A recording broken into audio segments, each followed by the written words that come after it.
Subscribe કરો એ high news India ચેનલને, પછી યુટ્યુબ એપ પર બેલ આઇકોનનું બટન દબાવો અને નિહાળો એ હાઈ ન્યૂઝ ઇન્ડિયા ચેનલ.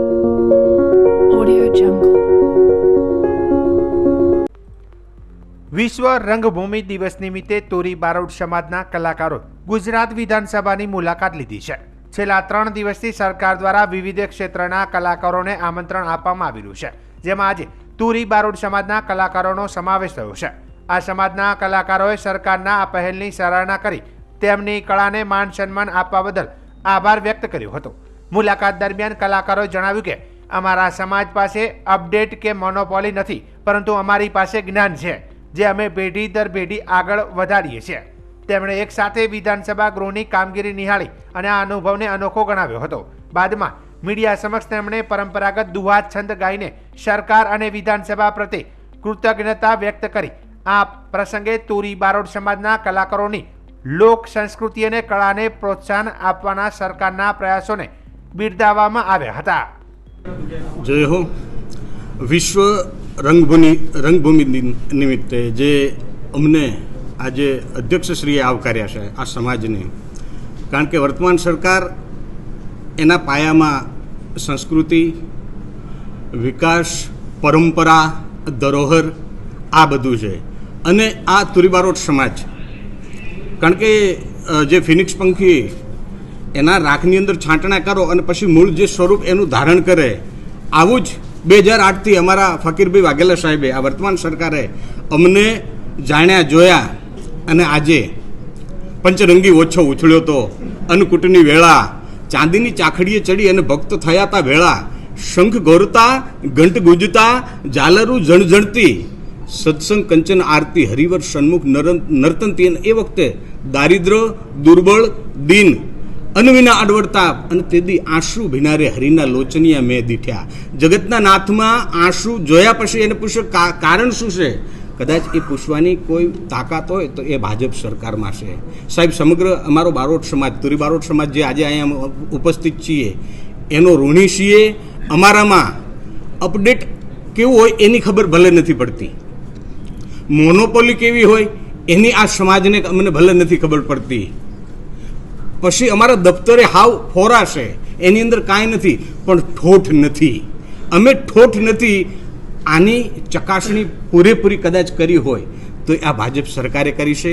આજે અમે અધ્યક્ષશ્રીના, વિધાનસભાના તમામ સચિવશ્રીના અને સૌથી વધુ તો અમારા આર.એમ. જાદવ સાહેબ જે અમને આટલે સુધી અહીંયા પહોંચાડ્યા, લઈને આવ્યા, એટલે ખરેખર આ સમગ્ર જે એક જ, કારણ કે ભાજપ સરકાર આજે અમારો ઉદ્ધાર કર્યો છે અને ભવિષ્યમાં પણ સમગ્ર સમાજ આશીષ સાથે અમે અપેક્ષાઓ રાખીએ છીએ કે અમને જાણો અને ક્યાંક અમને કામ સોંપતા રહે.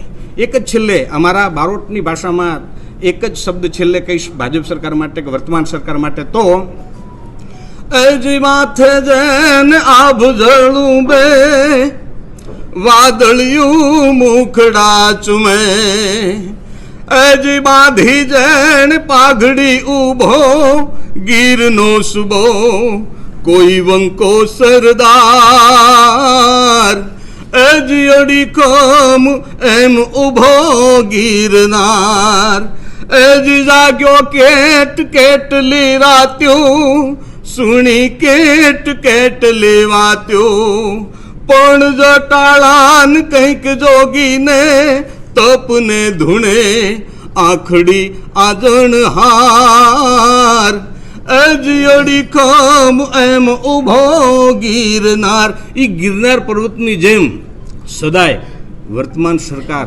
ભાજપ સરકાર અડીખમ રહે એવી સમગ્ર અમારા તોરી બારોટ સમાજને સહૃદય શુભેચ્છા, સહ આશીર્વાદ. જય હો. ભીખુભાઈ બારોટ. બનાસકાંઠા જિલ્લાના અમીરગઢ તાલુકાના ડેરી ગામે કોઈ અજાણ્યા શખ્સો દ્વારા અવારનવાર મૂંગા પશુઓ ઉપર કુહાડી તેમજ અન્ય તીક્ષ્ણ હથિયાર વડે હુમલો કરવામાં આવી રહ્યો છે. ત્યારે અવારનવાર મૂંગા પશુઓ પર હુમલો કરતા સ્થાનિક લોકો અને ગૌરક્ષકોમાં ભારે રોષ ભભૂકી ઉઠ્યો હતો. ત્યારે ડેરી ગામે કોઈ અજાણ્યા શખ્સો દ્વારા આખલા પર કુહાડી વડે હુમલો કરાતા આખલો ગંભીર રીતે ઇજાગ્રસ્ત થતા ઘણી માત્રામાં લોહી વહી જવા પામ્યું હતું. ત્યારે આખલા ઉપર કુહાડી વડે હુમલો કરવામાં આવતા સ્થાનિક લોકોએ ઇકબાલગઢ ગામના ગૌરક્ષકોને જાણ કરતા ગૌરક્ષકોએ ડેરી ગામે આવી પહોંચ્યા હતા અને તાત્કાલિક પશુ ડોક્ટર જોશીને જાણ કરી ઘાયલ થયેલા આખલાની સારવાર કરવામાં આવી હતી। ત્યારે આખલા ઉપર કુવાડી વડે હુમલો કરાતા ગૌરક્ષકોમાં રોષ ભભૂકી ઉઠ્યો હતો અને આવા અસામાજિક તત્વો જે મૂંગા પશુઓ પર અવારનવાર કુવાડી અને તીક્ષ્ણ હથિયાર વડે હુમલો કરવામાં આવી રહ્યો છે, ત્યારે આવા અસામાજિક તત્વો સામે પોલીસ દ્વારા જો કડકમાં કડક કાર્યવાહી કરવામાં આવે અને કાયદાનો પાઠ ભણાવવામાં આવે તો અન્ય શખ્સોમાં ભયનો માહોલ છવાય અને મૂંગા પશુઓ પર હુમલા કરતા અટકે તેવો ગૌરક્ષકોએ આક્રોશ ઠાલવ્યો હતો। આ છે અમરેલી જિલ્લાના દામનગરનું રાબડા ગામ। રાબડા ગામે પશુપાલન વ્યવસાય સાથે સંકળાયેલા આ છે પ્રદીપ પરમાર। ગ્રેજ્યુએશન સુધી અભ્યાસ કર્યા બાદ સરકારી નોકરીમાંથી રાજીનામું આપીને પિતાશ્રી દ્વારા પશુપાલન વ્યવસાય અપનાવીને ગીર ગાયોની ગૌશાળા બનાવી છે। શરૂઆતમાં 2 ગીર ગાય હતી, આજે જેઓ પાસે 35થી વધુ ગીર ગાય છે અને ભાવનગર બ્રેડ લાઇન તેમજ અલગ અલગ બ્રીડ લાઇટની સારી નસલની ગીર ગાયો રાખી અને દૂધ ઉત્પાદન કરે છે। પ્રદીપ પરમાર પાસે ગજરાજ જેવી લાગતી કદાવર 6 ફૂટની ગીર ગાય છે। આવી ગીર ગાય ખૂબ જ ઓછી જોવા મળે છે। પોતાની પાસે રહેલી સફેદ કલરની આ ગીર ગાયની ઊંચાઈ 6 ફૂટ છે, જ્યારે લંબાઈ 9 ફૂટ વધુ છે અને આ ભાવનગર બ્રેડ લાઇનની ગીર ગાય કહેવાય છે। આ ગીર ગાયનો સફેદ કલર છે, જ્યારે જેઓનું આંચળ, નાક, પૂંછડું અને ચારે પગ કાળા કલરના છે, જેથી આ ગીર ગાયને લીલડી ગીર ગાય તરીકે ઓળખવામાં આવે છે। આ ગીર ગાય સૌરાષ્ટ્રમાં સૌથી ઊંચી હોવાનો દાવો પશુપાલક પ્રદીપ પરમાર કરી રહ્યા છે। પ્રદીપભાઈ પરમારની ગૌશાળામાં રહેલી આ ગીર ગાય ઘોડા કરતાં પણ ઊંચાઈમાં વધારે છે, જેની લાખો રૂપિયામાં માગણી કરી હોવા છતાં આ કદ્દાવર ગીર ગાય પ્રદીપ પરમારે પોતાની ગૌશાળામાં ઘરેણા સમાન સાચવી છે। ગીર ગાયની કિંમત 1 લાખથી 5 લાખ 6 લાખ સુધીની હોય છે, પણ આ ગીર ગાય ખરીદવા અનેકો લોકો તૈયાર થયા છે। અંદાજિત 500થી 700 કિલો જેટલો આ ગીર ગાયનું વજન પણ છે અને શરીરમાં કદ અને નંદી હોય તેવું લાગે છે। આ અમૂલ્ય ગીર ગાય છે, જેથી પોતે વેચવા માટે નથી રાખી, પરંતુ હાલ તો એ ગીર ગાયનું દૂધ ઉત્પાદન કરવામાં આવે છે અને ઘી બનાવી અને જેનું વેચાણ પણ કરવામાં આવે છે। આ કદ્દાવર ગજરાજ જેવી ગીર ગાય રોજના 12 કિલો લીલો ચારો અને 5 થી 8 કિલો સૂકો ચારો ખાય છે, જ્યારે 2 કિલો સવારે અને 3 કિલો સાંજના સમયે ખાણદાણ આપવામાં આવે છે, તેમજ મિનરલ મિક્સચર પાવડર પણ આપવામાં આવે છે। જ્યારે ગજરાજ જેવી લાગતી લીલડી ગાય ગૌશાળાનું આકર્ષણનું કેન્દ્ર બની છે। મારું નામ પ્રદીપભાઈ પરમાર છે અને અમરેલી જિલ્લાના દામનગર ગામની અંદર હું રહું છું। દામનગરની બાજુમાં રાબડા ગામ છે, ત્યાં હું રહું છું અને ઘણા લાંબા સમયથી પશુપાલનનો વ્યવસાય કરી છે અને ગીરી ગાય અમારી પાસે લગભગ 30 થી 35 વર્ષથી છે અને માનો કે મેં BA કરેલું છે, અભ્યાસ પણ કરેલો છે ને સાથે સાથે પશુપાલનનું પણ અનુભવ નાનપણથી છે કે મારા ફાધર, મારા ગ્રાન્ડફાધર વગેરેથી પહેલેથી ગાયો અમે લોકો રાખીએ છીએ।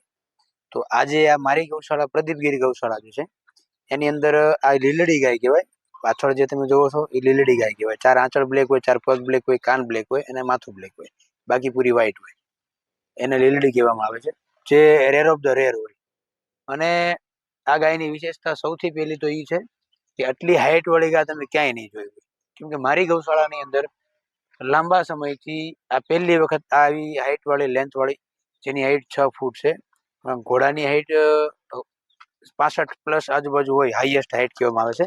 એમાં આની હાઈટ ઘોડાથી પણ વધારે 6 ફૂટ હાઈટ, 72 ઇંચ આજુબાજુ હાઈટ છે, જે હાઈએસ્ટમાં હાઈએસ્ટ હાઈટ કહેવામાં આવે છે અને પોતાના બીજા વેતરમાં છે, આવનારા 15 થી 20 દિવસની અંદર બહુ સારા એવા બચ્ચાને જન્મ આપશે અને પેલા વેતરની અંદર એક ટાઈમનું એપ્રોક્સ 11 થી 11.5 લીટર દૂધ આ ગાય આપેલું છે આપણને।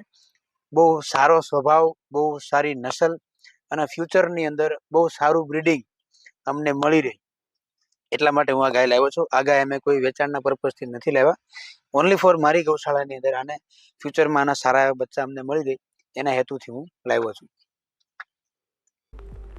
બનાસકાંઠા જિલ્લાના દિયોદર શહેરમાં આવેલા મોલ અને મીઠાઈ ફરસાણની દુકાનો પર મરચું મસાલાની પેઢીઓ પર જિલ્લા ફૂડ વિભાગની ટીમે વિવિધ સેમ્પલો લઈ ફોરેન્સિક લેબોરેટરી ખાતે મોકલવામાં આવે છે।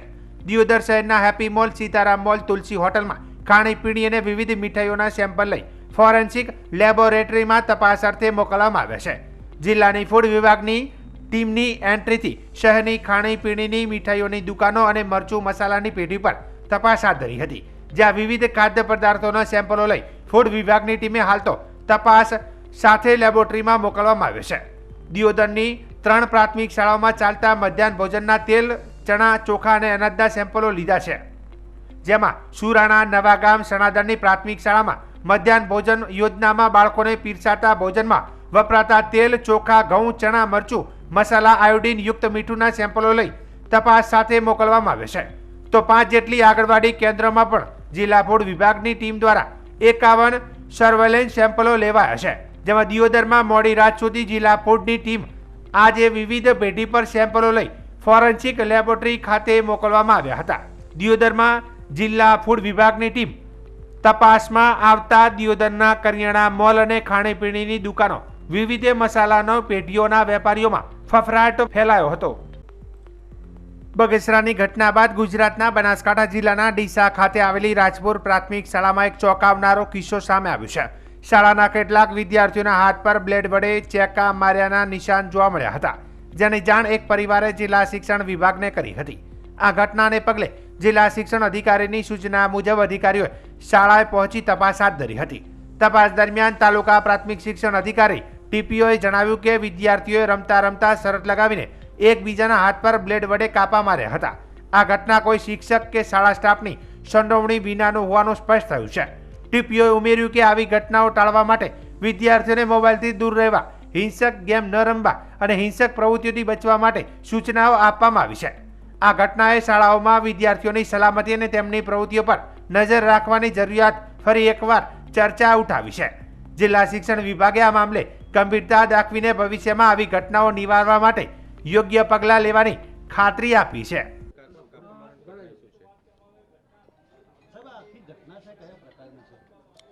બાળકો રમતા રમતા ઘણીવાર શું ચેલેન્જિંગ કંઈક વાતો કરતા હોય છે.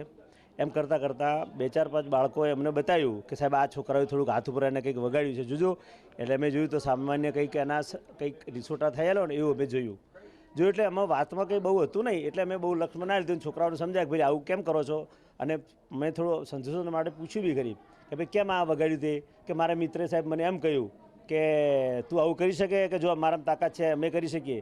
એટલે પહેલાં કેમ ના કરી શકું. એટલે એને એનાથી કે એક સામાન્ય પેલા ઘસરકા એને હાથ ઉપર કર્યા. બીજા છોકરાને પૂછ્યું કે ભાઈ તે કેમ કર્યું. તો એણે એમ કહ્યું સાહેબ મને મારી માની સોગન આપી હતી, મારા પપ્પાની સોગન આપી એટલે મેં કર્યું. એટલે અમે જોયું કે ભાઈ આમાં વાતમાં કશું છે ને, મેં થોડા બાળકોને સમજાવીને છોડી દીધું. બીજા દિવસે પેપરમાં અમે જાણ્યું કે ભાઈ બગસરાનો કિસ્સો આવ્યો ને, એટલે અમે થોડા ગંભીર બન્યા કે ભાઈ આપણે થોડીક જાગૃતિ લાવીએ. એટલે બાળકો માટે અમે 1098 પર ફોન કર્યો કે ભાઈ અમારા સાહેબ આવી કંઈક ઘટના બની છે. અને મેં અમારા સાહેબને બી વાત કરી, ટીપીઓ સાહેબને, કે ભાઈ બાળકોમાં જાગૃતિ આવે, વાલીઓમાં થોડી જાગૃતિ આવે. અને આ કેમ બની એમાં થોડુંક સંશોધન થાય તો બાળકોમાં કંઈક નુકસાન થતું અટકી શકે. બાય ચાન્સ કદાચ 8 છોકરાની જગ્યાએ બીજા દિવસે બીજા છોકરાઓ વધારે કરે અને બધા છોકરાને નુકસાન થાય, કાલ બીજી શાળાઓ નહીં કરે. એટલે અમે કાઉન્સિલિંગ માટે એમને બોલાયા કે મેં કહ્યું સાહેબ કે અમે તમારે ત્યાં આવશું ને. એ લોકો સાહેબ અમારે ત્યાં આવ્યા, એમને બાળકોને મળ્યા, વાલીઓને મળ્યા, સમજાયા. અને એ એમની રીતેનો એમનો સાયકોલોજીકલી અભ્યાસ ચાલુ છે કે બાળકો કોઈ ગેમનો શિકાર છે, કોઈ ચેલેન્જથી કર્યું છે અથવા અન્ય કોઈ કારણ છે. એટલે એ એમની રીતની હાલ વસ્તુ ચાલુ છે. ને એ રીતની અમારા માર્ગદર્શન મેં કાલે એ લોકોને બોલાવ્યા હતા. હાલ અમે જોયું છે બધા જે બાળકોને આજે તો શું તે પેલા ડરી ગયેલા કાલથી છોકરાએ નથી આવ્યા. આજે તમારા બાળકોની હાજરી પર પણ અસર થઈ છે. કોઈ વાતમાં કે વિષયનું કોઈ કારણ નથી. હમણાં પોલીસ ડિપાર્ટમેન્ટના માણસો પણ આવ્યા. તમને આજે કહું છું, આજે તમે મારા વર્ગની સંખ્યા જોઈ લો, ઓછી તો છે જ, આવતીકાલે 50% થઈ જશે. એટલે વાતનો કોઈ વિષય ના એને વાતનું વત્તેસર કરી અને શાળાનું શિક્ષણને એને બગાડવા જેવું હાલ તો મને લાગી રહ્યું છે. અમે જે જાગૃતિ બધાઈ છે, કોઈ વાતના વિષયમાં કશું છે નહીં, પણ એ જાગૃતિ બધાવવાને લીધે અમારી પણ માનસિક પરેશાની હાલ થઈ રહી છે અને બાળકો પણ ડરી ગયેલા છે. પોલીસ ડિપાર્ટમેન્ટ, પોલીસ એના ડ્રેસ પહેરીને શાળામાં આવે તો શું થાય. પણ અમે આપણા માટે બંધાયેલા છીએ. પણ આવું બધું ન થાય, છોકરાના શિક્ષણ ઉપર નેગેટિવ અસર ન થાય એવું કહેવાની મારી ખાસ આપ સૌને વિનંતી છે. Thank you.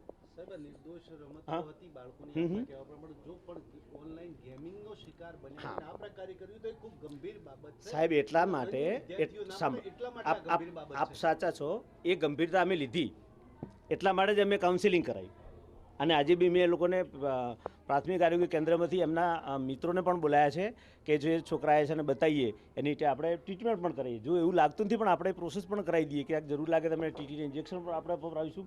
એ ગંભીરતા વિષયમાં એ કારણ શું છે એનું મનોવૈજ્ઞાનિક વિશ્લેષણ એ લોકો કરી રહ્યા છે. બાળ સુરક્ષા અધિકારી એનું વિશ્લેષણ કરી રહ્યા છે અને એમણે એમાં જોયું વાલીઓના જે હતા એમના ત્યાં એમને ફોન બી લીધા જોયા તો એની અંદર કે એવા વિડીયો ગેમ કે એવું કે હતું નહીં એમને હાલ એવું પણ છતાં બી એ લોકો એમનો અભ્યાસ કરી રહ્યા છે. આજે બી મેં એમનો સંપર્ક કર્યો સાહેબ અમારો અભ્યાસ ચાલી રહ્યું છે અને જે બી હશે એનું તારણ મેં તમને કહીશું. જી હા કહ્યું ને મેં તમને જે વાત કરી એ જ બાળકોએ કહ્યું એ બાળકોએ કહ્યું. બાળકોને અમે વ્યક્તિગત પૂછ્યું. બાળકોને તો અત્યારે શું છે કે બાળકો કંઈ મોટો ગુનો કરી દીધો છે એવું ફિલિંગ કરી રહ્યા છે. હવે તો અમારે જોડે બી આવતા ડરે છે. શાળામાં એ બાળકો તો આજે આવે જ નથી. મેં તપાસ કરી કેટલા બાળકો છે કારણ કે આટલા બધા આવશે મારે જવાબ આપવાનો થાય તો બાળકો અત્યારે છે જ નહીં. એ છોકરાઓ આવે જ નહીં. કદાચ વાલીઓ પણ અમને ના મોકલતા એવું બને ને અને એમ થાય કે આ તો પોલીસ કેસ થાય વાલીઓને પકડી જાય આવું તો ડર હોય ને. આવું બધું ચાલ્યું. ના ના બાળકોએ અમે શિક્ષકનો દંડ ફટકારવાની ક્યાં વાત આવે. બાળકોએ એની રીતે કામ કર્યું છે. અમારી જોડે વાત આવે તો અમે સમજીએ કે ભાઈ ચલો આવું ન કરાય બેટા આ રીતે ગાંઠપણ પેવડા ના કરાય. તમે તમારા શરીરને નુકસાન કરો છો તમને નુકસાન થાય કદાચ વધારે વાગી ગયું તો શું થાય એની પણ આપણે અમે વાત કરીને એને સમજાવી. એટલે દંડ કરવાની કોઈ વાત નથી. સમાજવાદી પાર્ટીના રાજ્યસભા સાંસદ રામજીલાલ સુમન દ્વારા મહારાણા પ્રતાપના પૂર્વજ મહારાણા સાંગા વિશે કરવામાં આવેલી વિવાદિત ટિપ્પણીએ રાજકીય વાતાવરણ ગરમાવ્યું છે. સાંસદે મહારાણા સાંગાને ગદ્દાર ગણાવીને એવા આક્ષેપ કર્યા હતા કે તેમણે બાબરને ભારતમાં આમંત્રણ આપીને ઇબ્રાહિમ લોદીને હરાવવામાં મદદ કરી હતી. આ નિવેદનથી રાજપૂત સમાજ સહિત ગુજરાત અને રાજસ્થાનમાં તીવ્ર આક્રોશ ફેલાયો છે.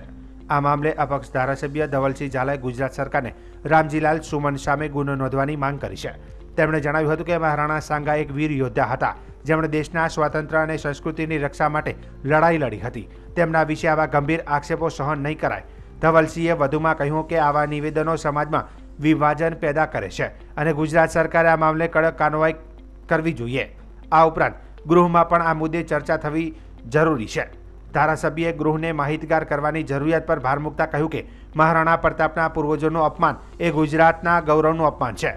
આવા નિવેદનો સામે સરકાર તાત્કાલિક પગલાં લેવા જોઈએ. ગુજરાત સરકાર પર દબાણ વધી રહ્યું છે કે તે રામજીલાલ સુમન સામે કાનૂની કાર્યવાહી કરે. રાજપૂત સમાજના અગ્રણીઓ અને અન્ય રાજકીય નેતાઓએ પણ આ ટિપ્પણીને ઇતિહાસનું અપમાન ગણાવીને તેની નિંદા કરી છે. હાલ આ મામલે સરકારની પ્રતિક્રિયાની રાહ જોવાઈ રહી છે જ્યારે સમાજના વિવિધ વર્ગોમાંથી પ્રતિક્રિયાઓ સતત સામે આવી રહી છે. સમાજવાદી પાર્ટીના રાજ્યસભાના સાંસદ રામજીલાલ સુમને વીર શિરોમણી હિન્દુ મહાસમ્રાટ સુરવીર મહારાણા પ્રતાપના પૂર્વજ રાણા સાંગાજીને ગદ્દાર અને દેશદ્રોહી ગણાવ્યા.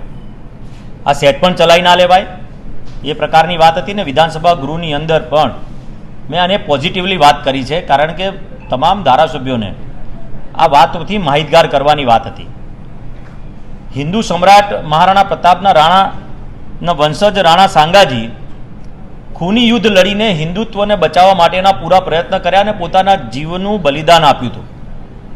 અને મહારાણા પ્રતાપ કે એમના વંશજો જો ના હોત કે 562 રજવાડાઓ દેશના માટે અર્પણ કરી દીધા તેવા રાજાઓ જે ના હોત કે જેમણે જીવનું બલિદાન આપ્યું છે દેશ માટે, તો હું માનું છું કે આ હિન્દુત્વને બચાવવાની જે કામગીરી હોત એ થઈ ના હોત ને આ જે સામ્રાજ્ય મુગલ સામ્રાજ્ય હોત.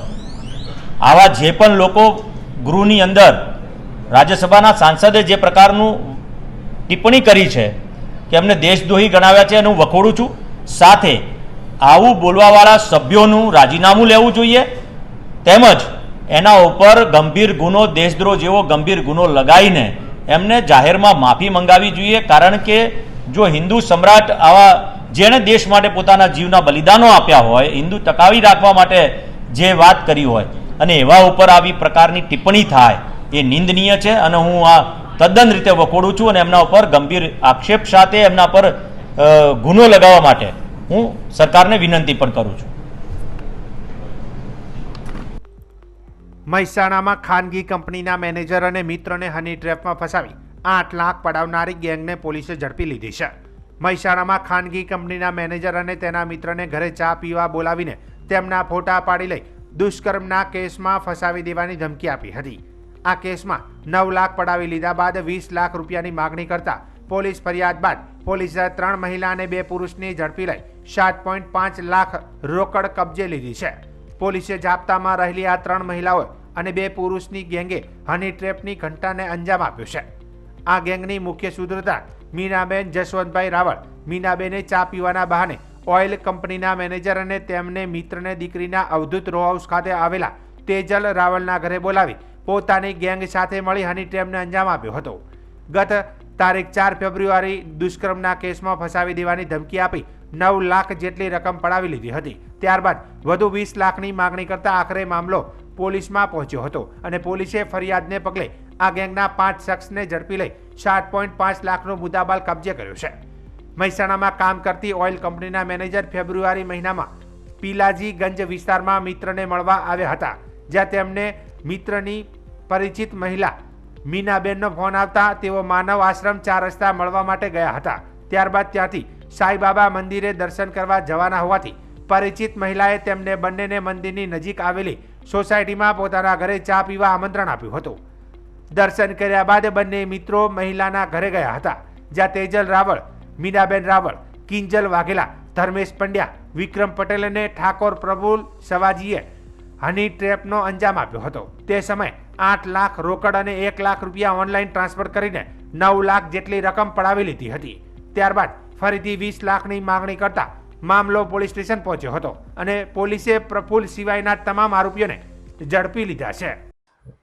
મહેસાણા એ ડિવિઝન પોલીસ સ્ટેશનની અંદર તારીખ 26/3ના રોજ એક ગુનો દાખલ કરવામાં આવેલો છે. મૂળ બાબત એમાં એવી છે કે આ કામના જે ભોગ બનનાર અને ફરિયાદી 2 વ્યક્તિઓ છે અને બંને એક રેપ્યુટેડ કંપનીની અંદર ખૂબ સારી પોસ્ટ ઉપર છે અને આ બંને વ્યક્તિ છે એમાંથી એક વ્યક્તિ છે એ ગુજરાત બહારના છે, અન્ય રાજ્યના છે અને અહીંયા કામ માટે થઈ અને સ્થાયી થયેલા છે.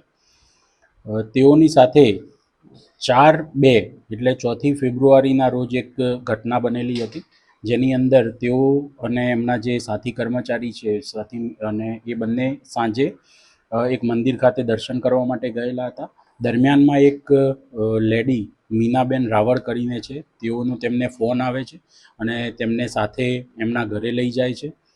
ઘરે લઈ જઈ અને આ લોકો કંઈ સમજે ફરિયાદી અને ભોગ બનનાર એ પહેલાં જ રસોડાની અંદર તેઓને અંદર પૂરવામાં આવે છે અને અન્ય એક સ્ત્રી ત્યાં અંદર ઘૂસી જાય છે. આ લોકો હજુ એ જોરથી બૂમો પાડવા માંડે છે ત્યાં સુધીમાં બીજા 3-4 વ્યક્તિઓ ત્યાં ધસી આવે છે અને આ જે 2 વ્યક્તિઓ છે ભોગ બનનાર તેઓના કપડાં કાઢી અને તેઓના વિડીયો બનાવવાનું ચાલુ કરે છે. ત્યારબાદ તેઓને મારવામાં આવે છે અને ત્યારબાદ આ વિડીયો વાયરલ કરી દેવાની તેમને ધમકી આપવામાં આવે છે અને તેઓની પાસેથી કુલ 7 લાખ રૂપિયા એ દિવસે પડાવી લેવામાં આવે છે. વ્યક્તિ પાસે તાત્કાલિક રૂપિયા હતા નહીં એટલે તેમના મિત્ર પાસેથી લઈ અને તેમણે 7 લાખ રૂપિયા તેઓને આપેલા હતા. ત્યારબાદ થોડા દિવસ પછી ફરીથી ફોન કરી અને તેઓની પાસેથી 1 લાખ રૂપિયા અને એ પછી ફરીથી 1 લાખ એમ કરીને કુલ 9 લાખ રૂપિયા બંને જે ભોગ બનનાર છે તેઓની પાસેથી મેળવી લીધા આ લોકોએ.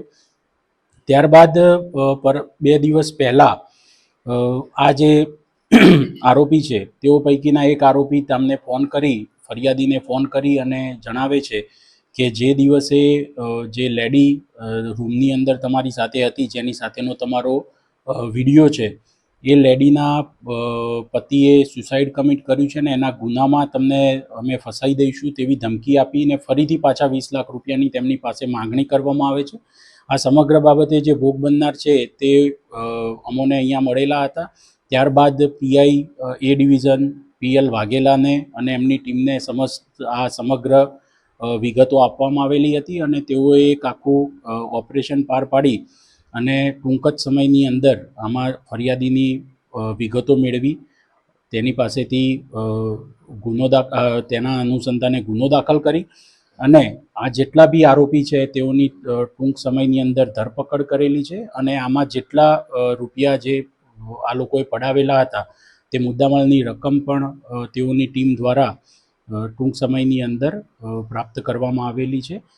અત્યારે પોલીસે આ સમગ્ર કેસની અંદર આ જે ટોળકી છે હની ટ્રેપ જે કરતી હતી, મીનાબેન જસવંતભાઈ રાવળ, કિંજલબેન નિર્મલસિંહ વાઘેલા, વિક્રમકુમાર દીપકભાઈ પટેલ, પ્રફુલ ઠાકોર, ધર્મેશ મનોજ પંડ્યા અને તેજલબેન રાવળ આમના વિરુદ્ધની અંદર જે BNS છે તેની સંહિતા આઈપીસીની 308(5), 308(6), 351(3), 352, 189(4), 191(3), 115(2), 61(2) અને જીપી એક્ટની સેક્શન 135 મુજબ આમાં બીએનએસની સેક્શન્સ હેઠળ ગુનો દાખલ કરવામાં આવેલો છે અને સમગ્ર કેસની તપાસ હાથ ધરવામાં આવી રહેલી છે.